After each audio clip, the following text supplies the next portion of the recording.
यानी खगोलीय विज्ञान। खगोलीय विज्ञान, पिछले वीडियो में हमने बताया था कि खगोलीय विज्ञान क्या होता है।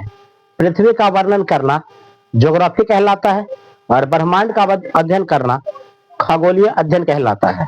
खगोलीय अध्ययन या एस्ट्रोनॉमी, क्या कहेंगे? एस्ट्रोनॉमी। तो एस्ट्रोनॉमी के अंतर्गत यानी कहा जाए खगोलीय अध्ययन के अंतर्गत आ जाता है, जिसे हम क्या कहते हैं? आकाश गंगा। आकाश गंगा क्या है? तो इसमें तारों के समूह को क्या कहते हैं? आकाश गंगा। तारों के समूह को आकाश गंगा कहा जाता है।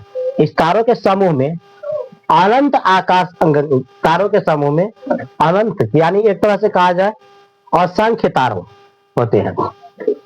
समूह का आकार, अब कहता है इसका आकार कैसा होता है? तो आकार होता है सर्पिलाकार। तारों के समूह का आकार सर्पिलाकार होता है और यह सर्पिलाकार तारों का आकार यानी मध्य में जब जाता है तो इसे हम ब्लोज कहते हैं। क्या कहते हैं? ब्लोज कहते हैं। तारों के मध्य भाग को ब्लोज कहते हैं।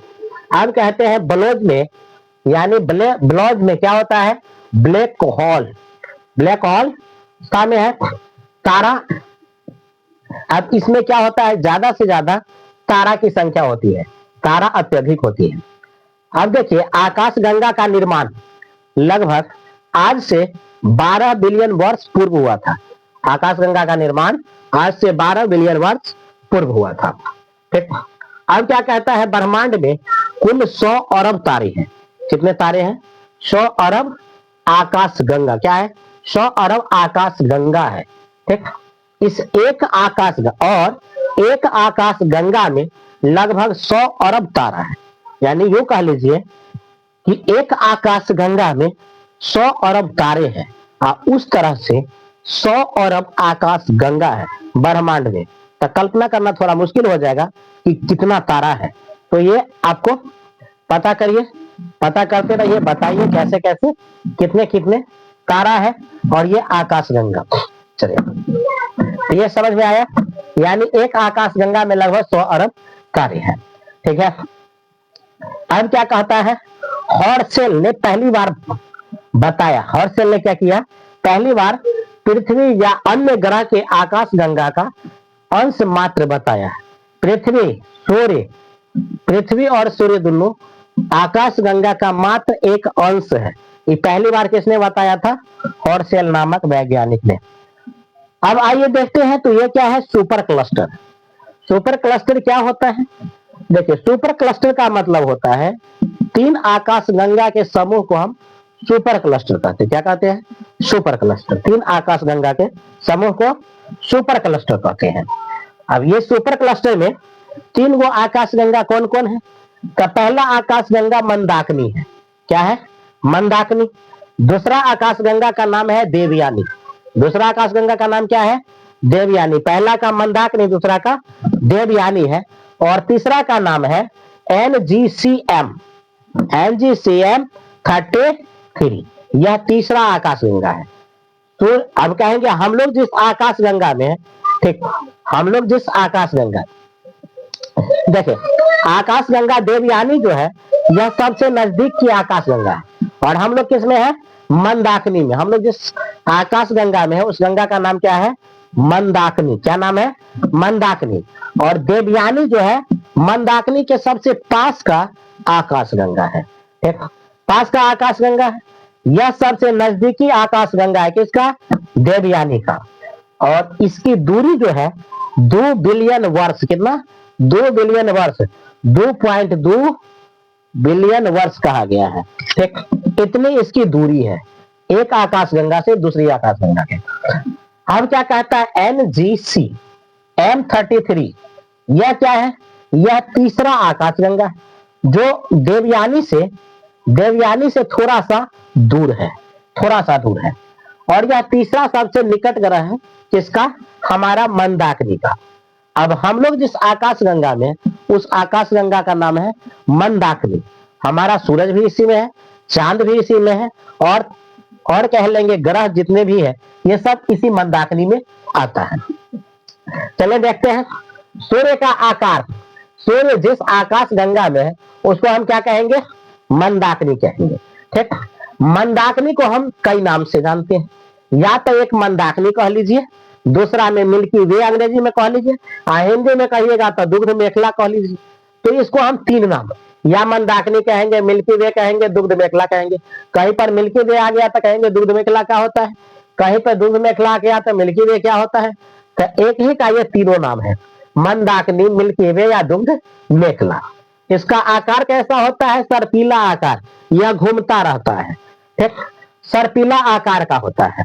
मंदाकिनी का सबसे शीतल एवं सबसे चमकीला होता है। मंदाकिनी कैसा होता है, सबसे शीतल और सबसे ज्यादा चमकीला होता है। अब मंदाकिनी को सर्वप्रथम जो देखा था उसे हम गैलीलियो कहेंगे। क्या कहेंगे, गैलीलियो ने इसे सर्वप्रथम देखा था। सूर्य के चक्कर, सूर्य जो इसको चक्कर लगाता है, तो देखिए इसका आकार है। सूरज का हम गति पहले प्राप्त करते हैं, कितना है सूरज का चाल, का सूरज जो चलता है ना, तो उसका चाल मात्र 250 किलोमीटर प्रति सेकेंड है। एक सेकेंड में 250 किलोमीटर चलता है। लगता है सूरज बड़ा कोढ़िया, एकदम धीरे धीरे चलता है, पूरब में उगता है पश्चिम में डूबता है, इतना ये जो आने में बहुत दिन लगता है। लेकिन वास्तविक में उसका चाल कितना होता है, 250 किलोमीटर प्रति सेकेंड।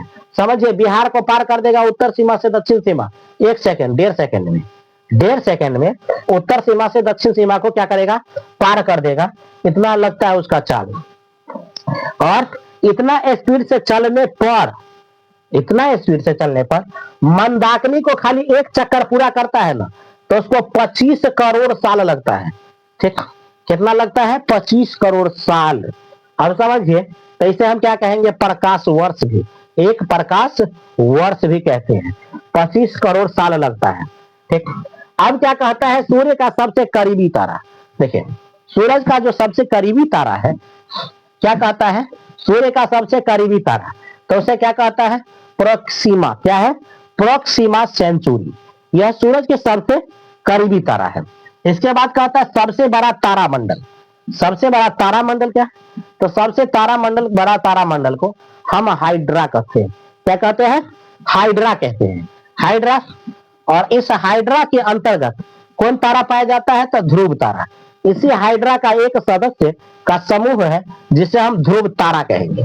अब यह ध्रुव तारा उत्तर दिशा में हमेशा दिखता है। ध्रुव तारा उत्तर दिशा में ही क्यों दिखता है, तो क्योंकि यह ध्रुव तारा उत्तर में स्थित है, पृथ्वी के उत्तर में स्थित है, तो उत्तर में ना दिखेगा, तो हमेशा यह किसे, उत्तर दिशा में दिखते हैं। और प्राचीन काल में इस ध्रुव तारा को क्या कहता है, ध्रुव तारा को सूर्य के दिशा सूचक कहते हैं। प्राचीन काल में इसे क्या कहते हैं, दिशा सूचक। और सदस्य किसका, लिपिट वियर तारा समूह का यह सदस्य है। ध्रुव तारा किसका है, लिपिट वियर एक तारा समूह, जिसका वह सदस्य कौन है, ध्रुव तारा। और इसी ध्रुव तारा को क्या कहते हैं, तारा समूह का एक सदस्य। ठीक, ध्रुव तारा यह क्या है, एक अटल दिशा में वह स्थिर रहता है, इसी के लिए उसका नाम क्या है, ध्रुव तारा। तो इस तरह से आपको क्या कहा गया, एस्ट्रोलॉजी अध्ययन खगोलीय विज्ञान, खगोलीय विज्ञान के अंतर्गत आ जाता है। तो जिस पर आप अपनी प्रतिक्रिया जरूर दीजिएगा। हम यहाँ क्या कर रहे हैं, तो आज हम खगोलीय विद्या का अध्ययन कर रहे हैं, खगोलीय शास्त्र, खगोलीय ज्ञान कर लीजिए। तो इसके बारे में आज हम जानने का प्रयास करेंगे साथ में मिलकर के। एक बार तो हमें क्या करना है, नॉर्मली देखना है, और दूसरी बार रिवाइज के लिए हम इसे 2 गुना स्पीड में भी देख सकते हैं। और जब 2 गुना स्पीड में देखेंगे, समय आपका कम खर्च होगा और आपको जल्दी ही क्या हो जाएगा, रिकवर हो जाएगा।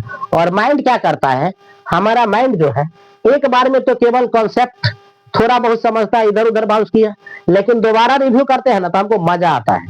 पहली बार देखते हैं तो थोड़ा आया, थोड़ा भूल गया, थोड़ा रहा, लेकिन दोबारा जब देखते तो ये चीज यादें है, दिमाग का एक्सपीरियंस बढ़ जाता है। ये चीज तो देखे थे, ये चीज यादें है, ये चीज यादें है। और इस तरह से हमें क्या होता है, थोड़ा भागा भागा करके, या यूं कह लीजिए स्पीड में जल्दी जल्दी, लेकिन पूरा देखते हैं। और जब पूरा देख लेते हैं तो 1 से 2 बार में हमें यह यादें हो जाए। और जो टॉपिक याद हो जाता है वह फिर हमें भूलने का नाम नहीं। क्योंकि बचपन में आप याद रखिएगा, जो क्लास आपको 1, 2, 3 में जो क्लास में आपके साथ पढ़ा होगा, उस सारे दोस्त का नाम आपको अभी याद होगा नहीं। क्यों, क्योंकि उसे देखना आपका दिमाग छोड़ दिया, आपने उसे देखना छोड़ दिया, और देखना छोड़ दिया तो उसका नाम भी भूल गए।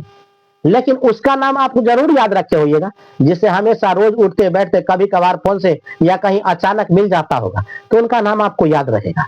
तो उसी तरह से इसको धोखा से भी 1 2 4 बार ऐसे अगर कभी कभार भी देख लेंगे, तो इस तरह से क्या रहेगा, हमें पूरी कॉन्सेप्ट याद रहती है। और कॉन्सेप्ट याद रखने के लिए ये हर एग्जाम प्रिपरेशन के लिए आपका अच्छा और हेल्पफुल होने वाला है। तो ये वीडियो आपको कैसा लगा, अपनी प्रतिक्रिया जरूर दीजिएगा।